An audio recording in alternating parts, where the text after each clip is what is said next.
Today, I want to show you 4 easy ways that you can get into movement training. So if you're a beginner or somebody that hasn't moved in a really long time, these are going to be the 4 things that you're going to want to focus on. Move number 1. You see it all the time. It's all about the deep squat. If you have the ability to come into this squatted position and be comfortable, then you are ahead of the curve. Now, some ways that you may be limited in the deep squat are the ankle, the knees, or hips. For instance, if when I squat down, if I can only get down this low and my body weight falls back, this means that you don't have the ability to dorsiflex the ankles. And I'm going to show you a drill so you can check your dorsiflexion. So why don't we come over here really quick. Let's say you're standing up next to a wall. You're going to position your foot about 5 inches away from the wall. Then from here, you're going to come forward and bring your knee to the wall and then back. So you're going to work on building up this loaded strength range of motion. On your last repetition, you can hold for a few seconds. That'll get you used to bringing those knees forward past your toes. So the next thing I want you to focus on is jumping. We're going to start by swinging our arms forwards and backwards.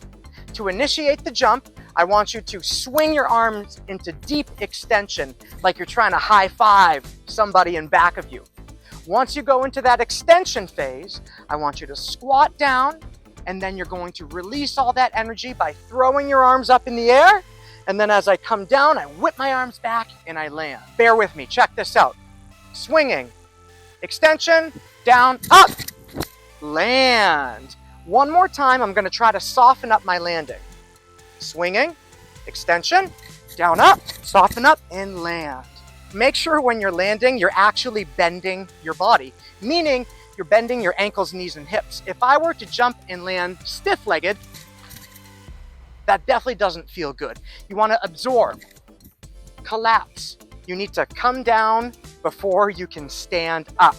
All right, the third thing I want you to focus on is learning how to transition body weight from hands to feet or from feet to hands.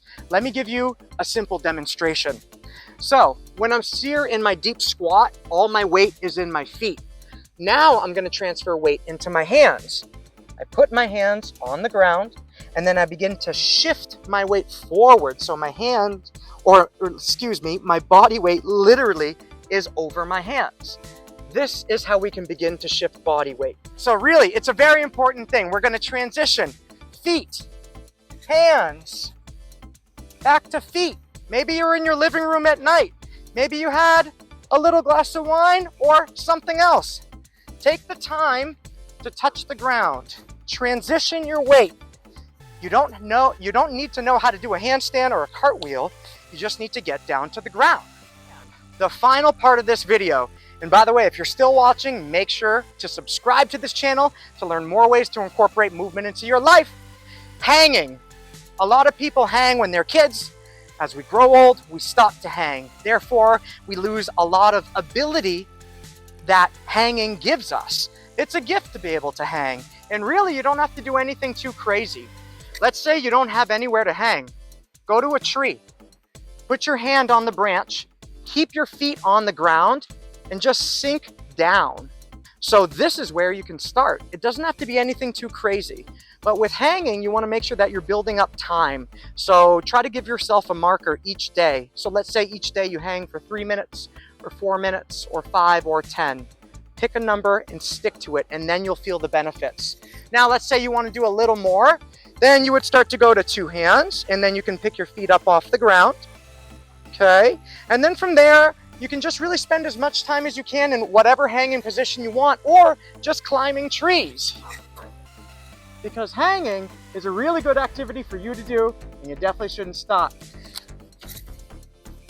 I promise you, if you focus on these 4 things, it will completely change your life, as long as you're consistent. Be sure to watch the videos that are on the screen right now to learn more ways to incorporate movement or exercise into your life.